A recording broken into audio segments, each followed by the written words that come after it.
welcome back to our second season of TGIF.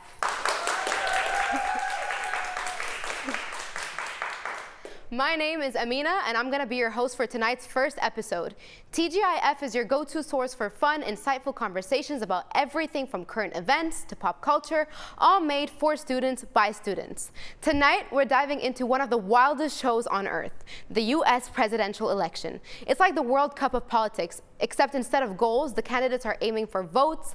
And just like the World Cup, everyone's got an opinion, and the competitions can get pretty intense.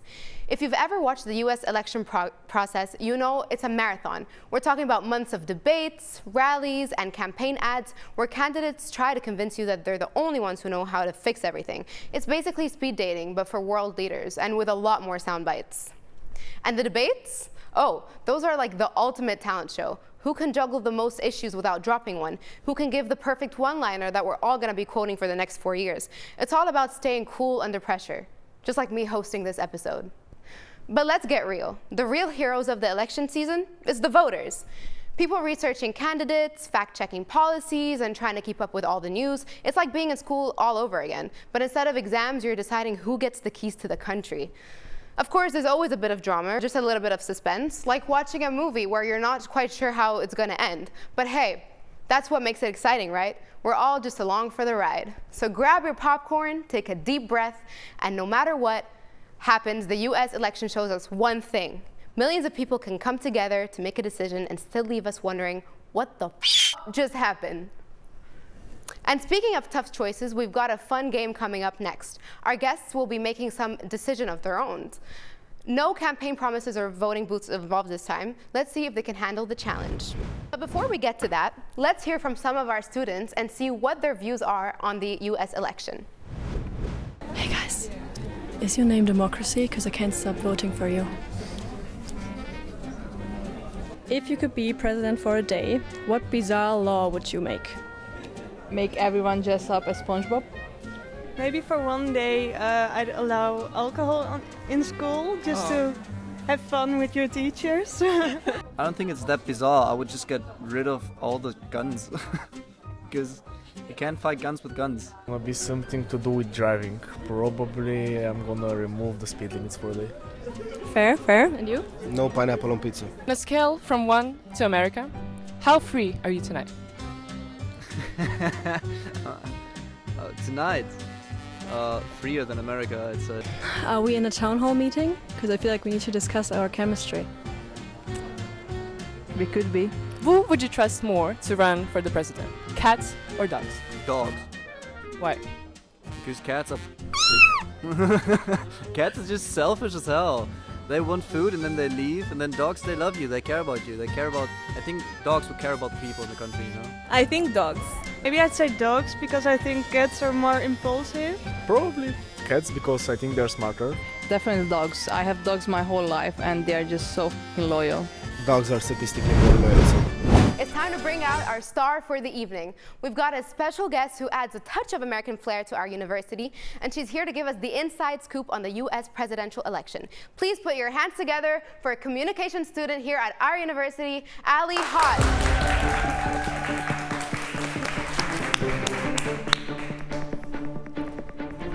Hi, Ali. How are you? I'm great, how are you? Well, welcome to our show. I'm good. I'm great. It's great to have you here. Could you start by introducing yourself to our audience, please? Hi, I'm Allie. I am, of course, from the United States, specifically the state Idaho.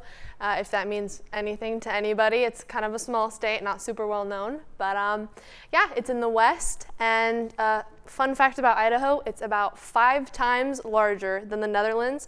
But in population, we only have about 1.8 million people. So not a lot of people, but a lot of area. And how long have you been here, Ali? So I've been here for about 2 months. Oh, wow, 2 months. How has life been in the Netherlands for you so far? Any surprises? It's been really good. I really like it so far. Surprise-wise, nothing too major. I guess it's just a bunch of tiny, little surprises. There's just some mundane, everyday tasks that you wouldn't think would be different, but then they are. So that kind of all piles up, but nothing too much for me. Yeah. And so now that we've gotten to know Ali, let's dive into the election talk. Has living in the Netherlands changed your perspective on America and the elections in any way?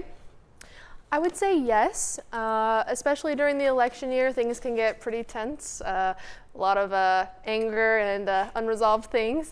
But living here in the past couple of months, where when I would be in the US, I'd be getting the election shoved down my throat. Yeah. Here, I've just been chilling, kind of taking a step back and not having to think about the election as much. It's been a lot less stressful, for sure.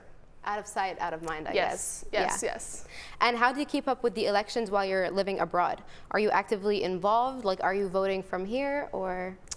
So, I have the internet, of course, TikTok clips for sure. Also, my family all lives back in the US, so I can hear stuff from them. But voting-wise, I am unfortunately not voting this year because when I could have been registering to vote abroad, I was moving here and getting my residence permit and trying to survive, so I was not thinking about the election. It's kind of unfortunate though, because this would have been my first year voting. Yeah, you're 18, right? Yes. Yeah, well, you'll get him next time. And what do your Dutch classmates think about American politics? Have you had any interesting conversations about the elections with them? And, just for fun, we also asked our creative business students for who they would vote for if they were American citizens. Obviously, this is not representative at all. It's just a fun thing that we did amongst our university. And around 90% of our students said that they would vote for Harris, while the remaining said that they would vote for Trump. Does that surprise you in any way? Not really, no. Especially from what I've heard from my classmates, it does not surprise me at all. Yeah. And last question before we wrap up.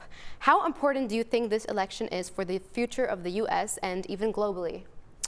Well, I would say very important. I mean, any election is pretty important, but with this one, you have two polarizing sides who have very different views, very different policies. So yeah, I would say it's very important. Something that I think maybe a lot of people don't know about the US though is that each state also has their own government. So we have our own taxes, we do things different state to state. So while it will affect us a lot, maybe not as much as you might think, local elections are also very important. But I would say in a global sense, you have one side that is more focused on international countries, trade, and then you have another side who wants to build America up and keep it in America. So I guess, yeah, it would be pretty important globally, but who's to say what happens? Yeah. Well, thank you very much for your insight. And enough of heavy politics. Now it's time to make fun of our candidates. We all know both of our candidates are interesting to say the least. The way they look, the way they laugh, or the way they talk makes you wonder if there really aren't any people within the 336 million population that are more normal.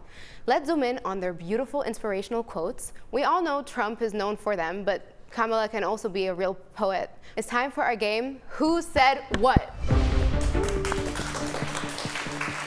All right. So what I'm going to have you do is I'm going to have you stand over there with these two sticks. One is Harris and the other is Trump, as you can see. I'm going to read you a quote, and you need to tell me whether it was said by Kamala, Harris, or Donald Trump. Sounds simple, right? Yes. Well, it might not be as easy as you think. Okay. All right. So here is the first quote. We're going to space and we're going fast because that's the way we roll. Who said it, Harris or Trump? Trump. That one is actually Harris. Okay. All right, the next one is, I'm not saying I'm the best, I'm just saying I'm the best. Who said that? I'm gonna have to say Trump again. That one is correct. All right, this next one says, I'm the least racist person you will ever interview, actually. Who said that one? I'm gonna have to go with Trump again. Obviously, yeah, that's correct. Okay. All right, this next one says, you have to see and smell and feel the circumstances of people to really understand them. Who said that one? Kamala. That is correct. Okay, this next one says, I'm one of the luckiest people on earth.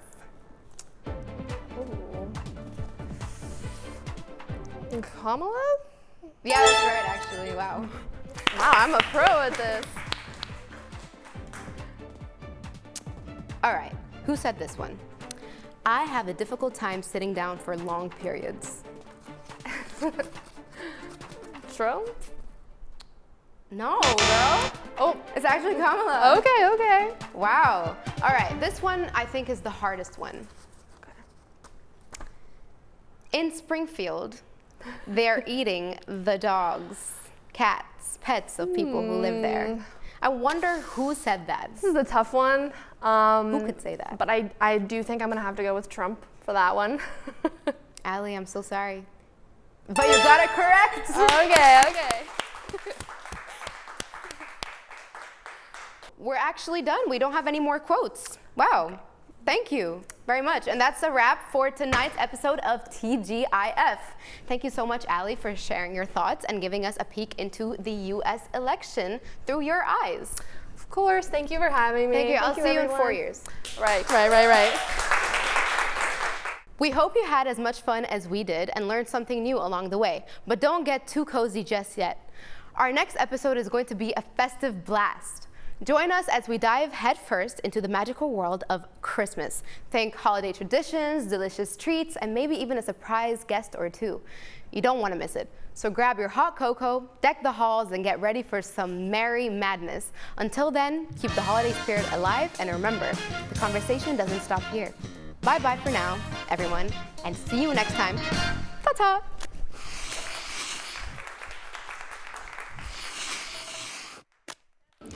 I might not be in your political party, but how about I just party with you tonight?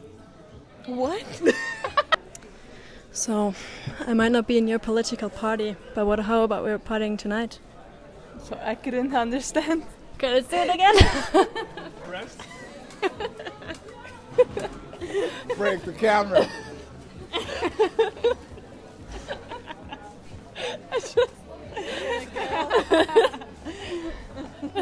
Have a good day, lady. Thank you.